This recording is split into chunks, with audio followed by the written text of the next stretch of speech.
To our breaking news now that we've been following in Long Beach. Gunfire breaks out at a Halloween house party. 3 people are dead, 9 others hurt and taken to the hospital. NBC4's Tony Ginyard live in Long Beach, where police are still looking for the shooter. Tony. Good morning. Yes, the 3 people who were killed, all of them men, believed to be in their mid-20s. We're also learning more about the surviving victims. 7 of them are women, 2 of them are men. They range in age from 20 to 49 years old. Look down the street. Long Beach police detectives still working this scene. They're going to be here for a while. Some of those surviving victims this morning are fighting to survive this morning. Take a look at the video. The shooting happened at a house party or gathering on 7th Street. Moments ago, Long Beach police confirming some of the guests were wearing costumes. So given how close we are to Halloween, this may have been a Halloween party despite it being held on a Tuesday night. Now, one man who lives nearby was walking home when he says he saw a white van that was circling and then heard gunfire. That's when I just heard the shots. It was like 20, 30 shots, and I was like, oh man, it's time to go. So I started running. We had 3 fatalities. They were located in the backyard of the residence, and again, we had multiple other victims that were impacted by the actual incident as well. Long Beach police believe it's possible there are additional victims who may have driven themselves to the hospital. Detectives now in the process of trying to track down those potential victims while also interviewing the folks who survived. One resident describing the shooting as random craziness. However, Long Beach police have not determined a motive for the shooting, and they aren't able to provide a description of the suspect or suspects. Now, I asked if the suspect, they think it is one person, was perhaps a guest at the party. That is not yet known. I'm Tony Ginyard reporting live from Long Beach 4 to Dan LA. Now to Texas, where there's a manhunt tonight for the gunman who opened fire at a Halloween party. It happened last night. 2 people were killed and a dozen others were injured at the off-campus event near Texas A&M Commerce University. Mireya Villarreal is in Greenville, Texas. Dramatic cell phone video shows the aftermath of a mass shooting in Greenville, Texas. Wounded partygoers laid out on the floor as others desperately tried to help them. Sierra Vital was here last night and watched as people were carried to safety. We're here coming to celebrate something, and then something like this happens. But I mean, I guess this is just the world that we live in now.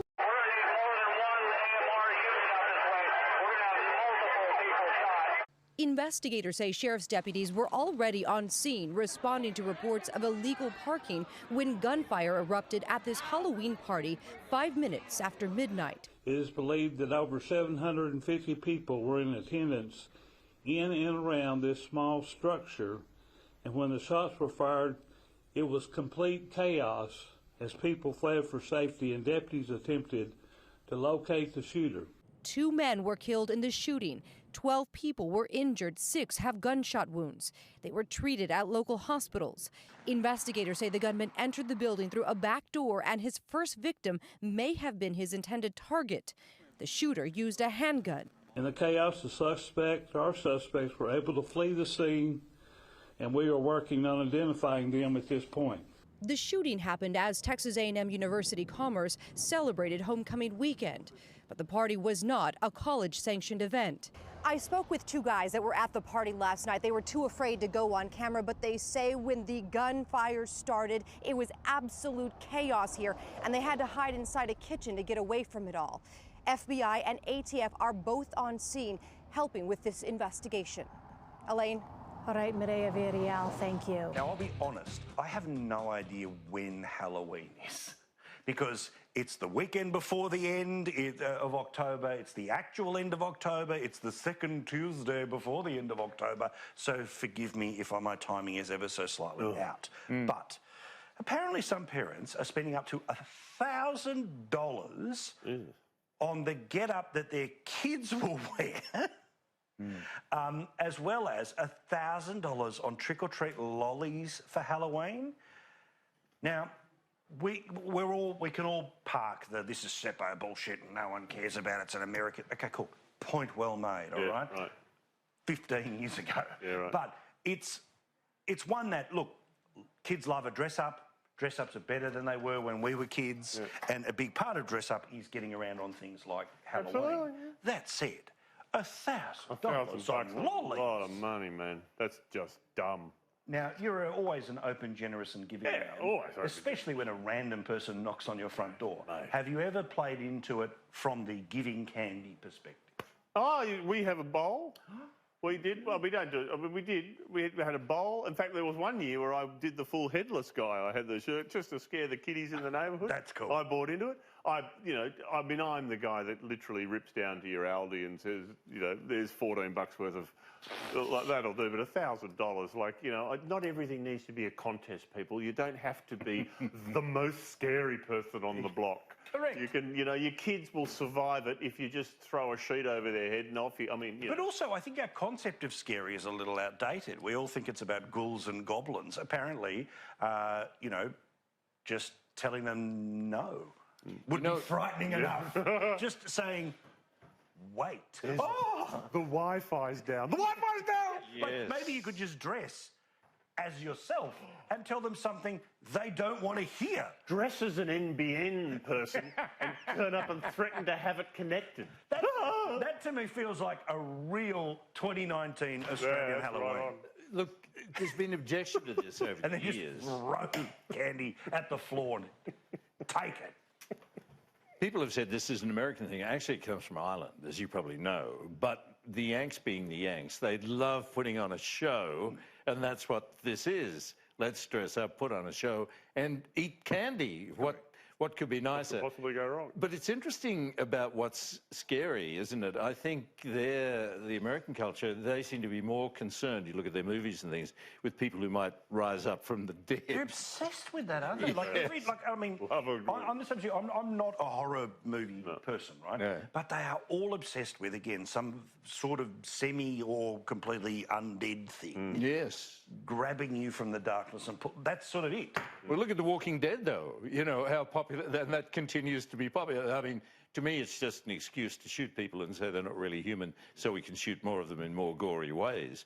But it is interesting to me You're why reminding me, though, I've got to go and see Zombieland Double Tap. Yeah, there you are. I can't wait. But also, I love, I don't know if you experience much of this, but whenever I listen to a podcast or hear somebody talking about movies on the radio or you read something on the internet and somebody will turn around and say that a zombie movie, it's a comment on the age of Trump. No! Just does everything have to be We did an interview, I won't name the Australian actor, but years ago on radio did an interview because he'd just done a zombie movie, and he was sitting there trying to explain to us that it was a metaphor for the world and refugees. Oh, yeah, right. And the co-host and I, we looked at each other. It was like, mate, it's a zombie movie. Yeah, just take the cash. Just take the money, Enjoy. mate. You don't have to put on the horn rim glasses and tell us it's Woody Allen's version of the undead. Go to Comic-Con for the next 28 years. You've got some serious money coming your way. Nightmare for a Poughkeepsie mother. Joanne Turner posting this picture on Facebook showing a pink pill inside her daughter's Halloween candy. She's warning all parents who took their kids trick-or-treating at the Galleria Mall to check their candy. And it's not just in New York. Police in Pennsylvania say someone's putting needles inside candy. TV 1055's Rahel Solomon has more on the dangers. We all checked our Twix and our Skittles and our sneakers, but we didn't find any in the sneakers. We only found them in the Twix. For little Miguel Luna, the day after Halloween this year was spent at the Kennett Square Police Department. Instead of eating his candy, he's trying to help police understand why his Twix reportedly had a needle in it. It's very disturbing. It's very disturbing. How can anybody do anything like that? That's just unbelievable. Police say around midnight they received a report of sewing-like needles in 5 Twix bars, apparently from Miguel and some of his other friends. Miguel says he first saw a post on Facebook about a needle in a Snickers bar, so he and his friends, all ages 7 to 12, checked theirs and made the apparent discovery. There were 4 kids involved. They're not all related, 2 separate families, but they all went trick-or-treating together in the Stending Hills area. Police tell Eyewitness News they investigate all complaints as legitimate until proven otherwise, but the report was enough to prompt police to send out alerts early Sunday morning warning neighbors. They just said that you should check the candy again. By Sunday afternoon, another child came forward to report he found a needle in his Snickers bar. Police say they do not think that 12-year-old went trick-or-treating with Miguel and the others. What did you think when you saw that? We were all nervous when because we didn't know like what was gonna happen. Then we all came to the house. Everybody checked their candy. And tonight, that's the message police are stressing to parents. Check your child's candy and maybe check it again. And police say while they don't think the two groups went trick-or-treating together, they're looking into whether they know one another. They also say luckily none of this candy was ingested, so no one was hurt. But they say if this was legitimate, the person responsible likely faces at least reckless endangerment charges. Reporting in Kennett Square, Rahel Solomon, TV 1055. So Southeast Side family is now issuing a warning for anyone who has Halloween candy just lying around. They claim a nail was stuffed inside one of their child's sweets, and they believe someone put it there intentionally. The Now's Mike Pelton with the story everyone needs to hear. Well, for one family, a fun night trick-or-treating here in the Far Hill Downs neighborhood turned into a real Halloween scare. He felt weird to him because it was bulging out the top of it, and it poked him. Andreas Short still has the Reese's Peanut Butter Cup, a Halloween treat he says came filled with more than peanut butter and chocolate. When I saw it, I just was ready to throw all her candy away and never take her trick-or-treating again. On Halloween, his 4-year-old daughter dressed as a witch and brought in quite the candy haul. Family looked it over, and Short says they found a nail inside the peanut butter cup. It was sticking up when her uncle checked the candy. A small nail Short fears could and would have done big damage. My daughter probably wouldn't be here. Honestly, she probably would have ingested it. It probably would have went down in her and poked little holes in her. Short is now warning other parents. IMPD says when inspecting your kids' candy, look for anything that doesn't seem right, such as lumps under the wrappers, ripped or loose wrappers, and candy that smells weird. It's in the first E of the Reese's. It has a little indent to where somebody pushed it through it and lightly brushed the paper back over so it didn't look like it came unglued. And while Short did keep some of the candy, for his 4-year-old daughter, trick-or-treating may be a thing of the past. As a kid, I may start taking her to churches or just buy her candy. However, he can get the treat without an apparent trick. On the Southeast Side, for the Now Indy, Mike Pelton, RTV6. Thanks, Mike. And we reached out to the Hershey Company for a response. They sent us this statement. We regret to hear what appears to be an incident of someone tampering with our product. Product quality and safety is our top priority. We have a strong record for quality and safety at all of our manufacturing facilities. You've either heard it, maybe you've said it a million times, especially around Halloween. Right. Check your candy. In hopes of never finding anything harmful, right, in your child's Halloween stash.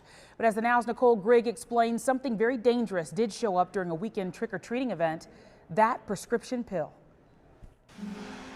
A Valrico mother took to Facebook to warn others about what she found inside her 3-year-old's bag of candy, posting pictures of the bright orange pill she identified as tramadol, a powerful painkiller. Families, Halloween, and marketing, oh my. The mother says she discovered it after going to the trick-or-treat street event put on by the Riverview Chamber of Commerce at Riverview High School. Eat food and win prizes. The event has been around 29 years, so long they have a promo video for it.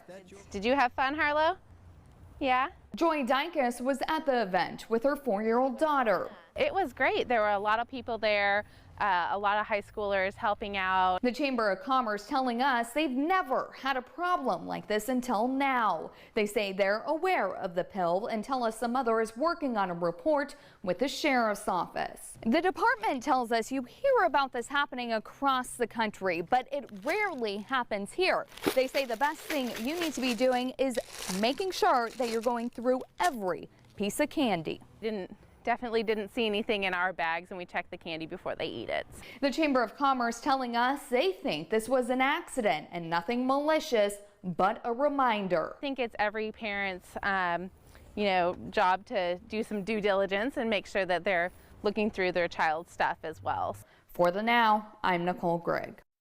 Tonight, Halloween spirit or pushing the limit? 13 Action News digs deeper into the decorations in a Valley neighborhood. And those controversial decorations are right here behind me. And the question some people are asking in this Summerlin neighborhood tonight is, would you want to bring your kid trick-or-treating past decorations like these? Hanging heads and bloody babies with poles through their bodies. Amazing Halloween creativity or too gruesome and offensive for children? Yeah, that's not okay. I mean, honestly, I don't see anything wrong with it. It's Halloween. Isn't this like normal? This Summerlin home is stirring up controversy on social media. Opinions in the neighborhood varied. Probably the scary heads are okay, but with the babies, it's probably taking it a step too far. The people disturbed by these decorations want to know what the homeowners were thinking. I think it's hilarious. I had no idea. Because it's just Halloween decorations. We saw stuff, we thought it was cool looking, and we did it. There was no intentions to offend anybody. Ryan and Kelsey have been decorating like this for years. Kelsey is a hairstylist, hence the mannequin heads, and the bloody babies idea she got from Pinterest. No bad intentions, just Halloween fun. Their direct neighbors understand. They know us, they know what we're about, so they see it quite a bit, but I can see how it'll come off not that great to people that don't know us. The couple says if you are offended, these decorations will come down the day after Halloween, November 1st, and then they will immediately decorate for Christmas with thousands of lights. Reporting live tonight, Gina Lazara, 13 Action News. Six neighborhood divided all over one family's idea of Halloween fun. Only on Local 10 tonight, the disturbing display that's sparking outrage. One family's attempt to get into the spirit of Halloween is seen as a display of sheer horror for some neighbors. And there has been a call to have it removed, but the family isn't budging. Local 10 News reporter Michael Seiden has this exclusive. Well, right down the street is this controversial Halloween display. Now, the family behind this says there is absolutely nothing wrong with it. In fact, they tell us they have no plans of taking it down. I was shocked, very disappointed. It's the Southwest Miami-Dade neighborhood, now divided over this controversial Halloween display. Two stuffed dolls hanging by nooses. This one's dressed in a Miami Marlins jersey, the other wearing a plain shirt and jeans. Just seeing those figures hanging from a noose, I mean, everyone knows that it just brings back memories of such a dark past in our nation's history. This neighbor, a Haitian American, asked us not to say her name, but she told us she first noticed the decorations in the Three Lakes development on Wednesday afternoon and immediately confronted the family behind them. He said, "What's the big deal? It's Halloween." Today we went back to the home, trying to find out the meaning behind all of this. At first, we were greeted by this sign, and then this happened. Check, this is a movie, and over there is another movie, so excuse me, Dad, be smart. The family never told us the name of the movie, but they did make it clear that they aren't racist. But what about the rest of the neighborhood? They thought about it, they stuck it up. I think it's funny. We tried talking with other neighbors, but the family called security on us. Tonight, this mother says she's hoping management will step in and remove this disturbing display. I would like to see the display come down because it is offensive to me. And it's offensive to a lot of people. In Southwest Miami-Dade, Michael Seiden, Local 10 News. 17-year-old is behind bars accused of gunning down a teenager. And this morning, we know his accomplice is also facing charges. Local 10's Trent Kelly joining us from West Miami-Dade with more. Eric J.C., one of those suspects, just 17 years old, is now in juvenile detention, while the second suspect, identified late last night as 18-year-old Matthew Hernandez, he was taken right here to TGK in handcuffs yesterday as he now waits to face a judge on a second-degree murder charge. New video of a second suspect being booked into jail Tuesday night, 3 days after the murder of 15-year-old Angel Quelly, the honors student shot and killed while attending a Halloween house party over the weekend. Hours earlier, police arresting another boy, 17-year-old Josue Cao, charging him with second-degree murder for allegedly pulling the trigger. That teen arrested at his mother's apartment near Kendall. Hi, from Channel 10. It's about Jose. No. Local 10 stopping by the family's home, but no one was willing to comment. Records show Cao was also arrested back when he was just 15, accused of attacking his own mother with a broom, an incident that earned him probation and an ankle monitoring device, which cops say he manipulated on Saturday night to attend that fateful party. A police report says there had been an ongoing dispute with several partygoers, Cao leaving with a group of boys but later returning with a gun. Opening fire across the front of the home, Angel was the only person struck. He later died at the hospital. Too tough. I hope that nobody go through this experience. Angel's grandfather expressing his gratitude for the support from Angel's friends, many leaving flowers outside the family's home. Despite news of the arrests, Angel's grandfather says the family is still hurting. You don't have Angel. That's right. We don't have Angel. But for me, it's the most important thing. And in addition to that second-degree murder charge, we know both of these teens are also facing an additional felony count of firing a weapon out of a moving vehicle. Both teens could face a judge as early as later today. As soon as that happens, I'll be posting updates to my social media account. You can follow me at Trent Kelly, WPLG. That's the latest from West Miami-Dade. Trent Kelly, Local 10 News. Got a breaking news out of Orange County. A Halloween party turns deadly in Newburgh. Police say several people have been shot. 2 of them were killed. CBS 2's Allie Bauman has more from the scene. Police have confirmed 2 people are dead after a shooting inside a party at this building behind me. Among them, 18-year-old Omani Free, who her father says was in her senior year of high school. Police say it happened at about 12:45 inside 119 Broadway. Residents tell us big parties are a monthly occurrence in the upstairs of this building, and last night was a big one with cars parked outside for hours before and people in their costumes waiting to get inside. Police say the suspects left the scene right after the shooting. We spoke with one of the victims, Omani's father, over at the hospital. She was just at a party, and next thing I find out, I get a phone call saying my daughter got shot in the head. We're devastating right now. It's hard. That was my oldest daughter. And at the hospital, family of some of the partygoers say there are 7 other people also recovering from their gunshot wounds. In Newburgh, New York, Allie Bauman, CBS 2 News. Allie, thank you. Camille McKinney was abducted from the Tom Brown Village, and a week from Halloween, the Birmingham Housing Authority is taking steps to make the holiday safer for children. CBS 42's Malik Rankin is live in studio with what changes they're making. The Birmingham Housing Authority tells me they're working on organizing a trunk or treat event in Tom Brown Village for Halloween. They hope this will put parents at ease, knowing the kids will be in one area instead of walking around in the neighborhood. Why, Mommy? Why her? These are the questions parents are left to answer about Camille Cupcake McKinney. For Natea Everhart and her daughters, I love her. Cupcake's story is personal. The girls had play dates together. We used to play tag. Natea will be taking her girls to church to celebrate Halloween. She says this way her family won't have to stress over what can go wrong. People being devilish and things being found in candy and things of that nature. The Birmingham Housing Authority brought in counselors to help families process all that has happened to Camille Cupcake McKinney. Tiffany Elliott says the best way to stay safe on Halloween is to have a plan. Some type of boundaries, and common sense. You know, sometimes not all kids need to have a mask. You know, go in groups that you're familiar with. Maybe keep the events within your neighborhood. While families trick or treat next week, concerns over safety are even more of a priority. Where is she? Where did she go? Up there. The Birmingham Housing Authority tells me there will be police patrolling through the Tom Brown neighborhood on Halloween. They hope to get more information on security measures in the days ahead. Live in studio, I'm Malik Rankin, CBS 42 News, local coverage you can count on.